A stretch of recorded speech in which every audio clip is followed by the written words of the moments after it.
오늘도 주님께서 우리를 기도의 자리로 불러주셨습니다. 다 같이 찬송가 337장 같이 하시겠습니다. 337장입니다.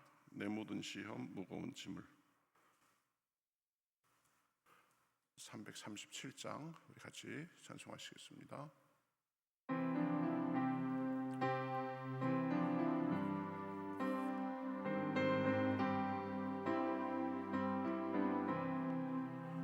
내 모든 시험 무거운 짐을 주 예수 앞에 아뢰이면 근심에 쌓인 날 돌아보사 내 근심 모두 맡으시네. 무거운 짐을 나 홀로 지고 견디다 못해 쓰러질 때 불쌍히 여겨 구원해 주리. 은혜의 주님 오직 예수. 내 모든 괴로움 닥치는 환난 주 예수 앞에 아뢰이면 주께서 친히 날 구해 주사 넓으신 사랑 베푸시네. 무거운 짐을 나 홀로 지고 견디다 못해 쓰러질 때 불쌍히 여겨 구원해 주리. 은혜의 주님 오직 예수.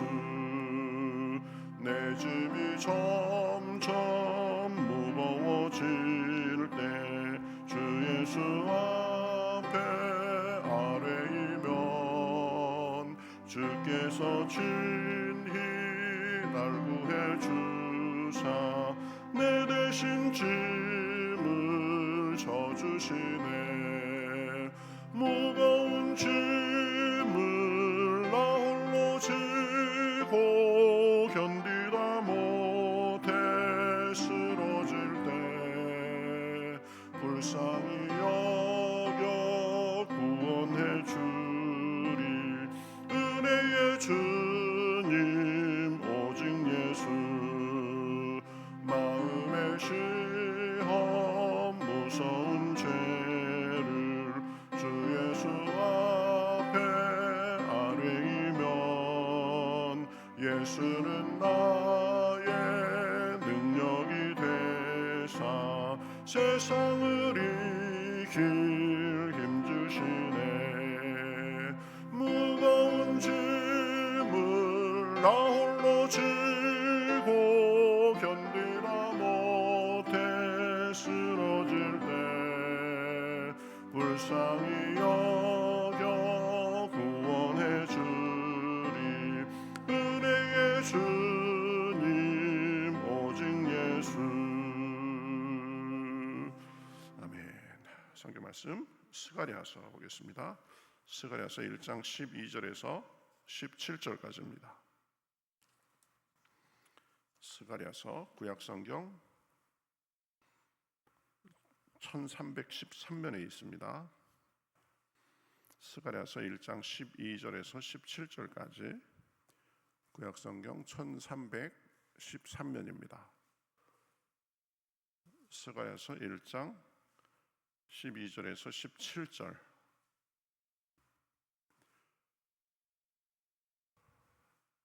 구약성경 1313면 스가랴서 1장 12절부터 보겠습니다.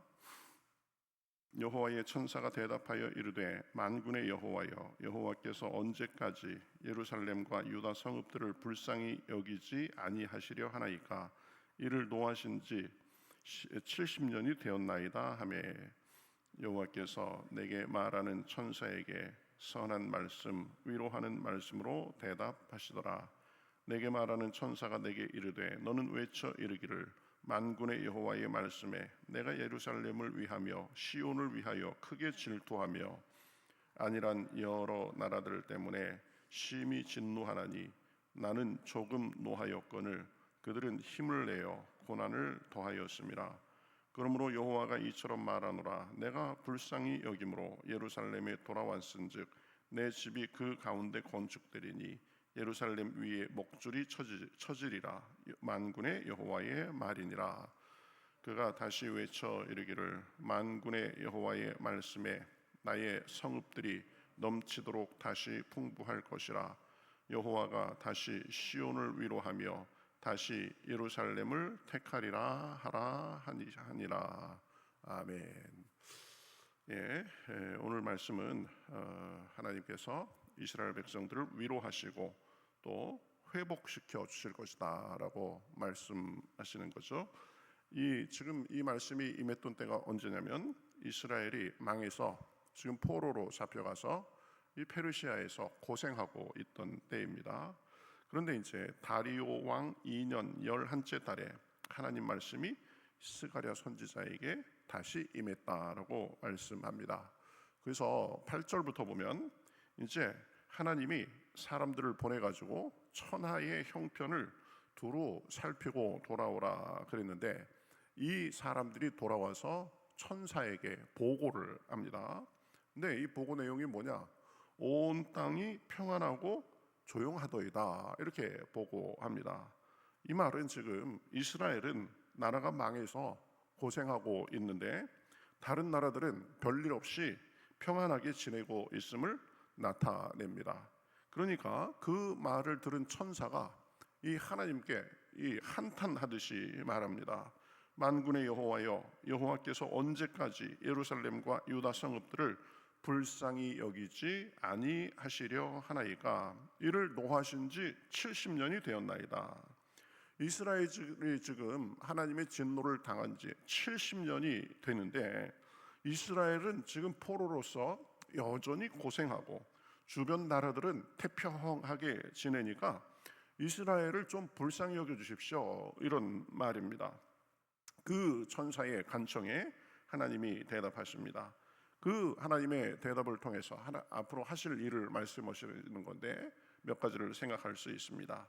첫째로 생각할 수 있는 것은 하나님은 위로하고 불쌍히 여기시는 분이시다는 것입니다.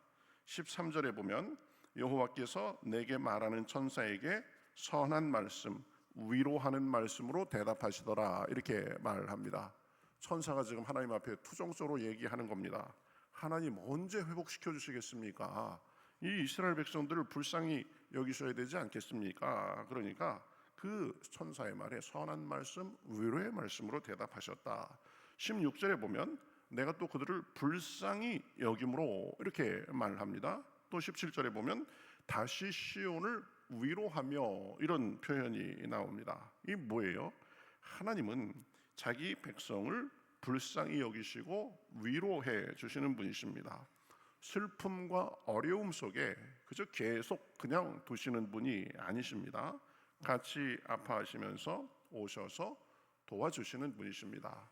우리가 슬픔 중에 있을 때, 내가 무력할 때, 여러 가지 고난이 닥칠 때 이 점을 반드시 기억해야 됩니다. 그 창세기에 보면 이 하갈이 있죠. 하갈은 아브라함의 여종이었는데 이 아브라함의 부인 사라의 질투로 인해서 아들과 함께 광야로 쫓겨나게 됩니다. 광야를 헤매다가 이제 브엘세바에서 먹을 물이 떨어지니까 목이 말라가지고 이제 죽게 생겼습니다. 그래서 자기가 죽는 거는 둘째치고 자기 자식이 죽는 것을 볼 수 없어서 나무 아래 이스마엘을 두고 멀리 떨어져서 통곡했습니다. 그렇게 이 하갈이 이제 자기가 죽어가는 상황 속에서 아들의 죽음을 볼 수 없어서 이 이스마엘과 울 때 하나님께서 하늘에서 천사를 보내서 말씀하십니다. 하갈아 무슨 일이냐? 두려워하지 말라. 하나님이 저 아이의 소리를 들으셨음이라 이렇게 말씀합니다. 이어서 이제 하나님께서 하갈의 눈을 열어서 우물을 보게 하셨고 그 우물로 아이에게 물을 먹여 생명을 살릴 수가 있었습니다. 우물이 있었던 것이 아니겠죠. 하나님께서 그 모자에 그 부르짖음 눈물 이것을 보시고 그곳에 우물이 있게 하셔서 이제 물을 마시고 살게 하신 것입니다. 하갈은 사회적으로도 별 볼 일 없는 사람이었습니다. 가장 낮은 종의 위치에 있었고 또 사라와 아브라함에게도 쫓겨나서 잊혀진 존재일 뿐이었습니다. 그러나 하나님은 그 모자의 절망 속에 찾아오셔서 위로해 주시고 미래에 대한 약속도 주셨습니다. 그로 큰 민족을 이루게 하리라. 내가 지금 여기에서 광야에서 사경을 헤매냐? 내가 너와 함께하고 너에게 마실 물도 주고 살아날 뿐만 아니라 그로 인해서 큰 민족을 이루게 하리라, 이렇게 말씀하셨습니다. 하갈은 이전에도 광야에서 하나님의 위로를 경험했었고 이제 하나님을 나를 살피시는 하나님이라고 그 이후에 고백했습니다. 이 두 번째 광야에서도 보면 하나님은 동일하게 하갈의 고통을 보시고 위로하시고 회복의 길을 열어주신 것을 우리는 볼 수 있습니다. 하나님은 세상에 힘없는 사람, 외롭고 버려진 사람, 의지 없는 사람들의 눈물도 외면하지 않고 찾아와서 위로해 주시는 분이십니다. 눈을 열어서 새로운 가능성을 보게 하시고 필요한 것을 공급해 주시고 회복시켜 주셨습니다. 우리의 슬픔 가운데도 우리의 절망 가운데도 찾아오셔서 위로하시고 힘 주시는 분이십니다. 왜 그렇습니까? 하나님은 자기 백성을 자기 자식같이 그렇게 여기기 때문입니다. 에레미야서 31장 20절에 그래서 뭐라고 말씀하세요? 에브라임은 나의 사랑하는 아들, 기뻐하는 자식이 아니냐? 내가 그를 책망하여 말할 때마다 깊이 생각하노라. 그러므로 그를 위하여 내 창자가 들끓으니 내가 반드시 그를 불쌍히 여기리라. 하나님은 지금 부모가 연약한 자식을 보면서 애가 끓는 그러한 심정으로 자기 백성을 위로하고 불쌍히 여겨 주시는 것입니다. 하나님은 우리도 한 사람 한 사람도 그렇게 불쌍히 여겨 주시고 위로해 주시는 분이십니다. 우리를 그저 고아와 같이 홀로 두시는 분이 아니십니다. 지금도 우리를 긍휼의 눈으로 바라보시고 위로해 주시고 힘 주시고 필요를 채워 주시는 분이십니다. 그러니 우리가 살면서 여러 어려운 일도 만나고 슬픈 일도 만나고 무력감에 그렇게 휩싸일 때도 우리는 하나님께서 오셔서 우리를 위로하시고 힘 주시는 것을 기대하며 그 은혜를 누리며 살 수 있는 것입니다. 바울은 2차 선교 여행 중에 이 고린도 회당에 가서 열심히 이 예수 그리스도를 전했지만 유대인들의 심한 반대에 부딪혔습니다. 그래서 신체적으로 위협까지 받게 됐습니다. 그러한 상황 속에서 바울은 사람이기 때문에 위축되고 또 그 마음속에는 두려움도 없지 않았을 것이고 또 외로운 마음도 있었을 것입니다. 나는 복음을 들고 이렇게 평생을 헌신하면서 이렇게 와서 복음을 전하는데 복음을 제일 먼저 받을 만한 이 유대인들이 오히려 배척하고 자기를 죽이려고도 하고 위협하니까 마음이 좋지 않았을 것입니다. 그때 주님께서 밤에 환상 중에 바울에게 나타나셨습니다. 나타나셔서 말씀하셨습니다. 두려워하지 말며 침묵하지 말고 말하라. 내가 너와 함께 있음이라. 어떤 사람도 너를 해롭게 하지 못할 것이다. 이렇게 말했습니다. 바울에게 참 필요한 말씀이었죠. 하나님은 바울의 지친 마음을 누구보다도 잘 아셨습니다. 그래서 오셔서 위로와 격려로 힘을 주신 것입니다. 내가 너와 함께 있음이라 말씀하시면서 동행과 보호를 약속하셨습니다.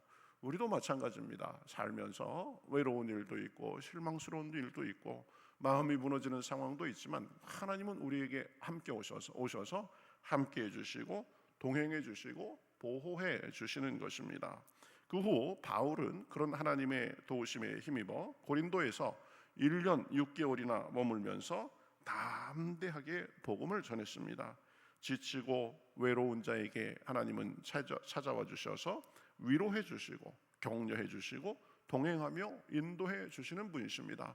그래서 그 은혜로 그 돌보심으로 회복시켜 주시는 분이십니다. 16절 17절에 보면 이렇게 말합니다.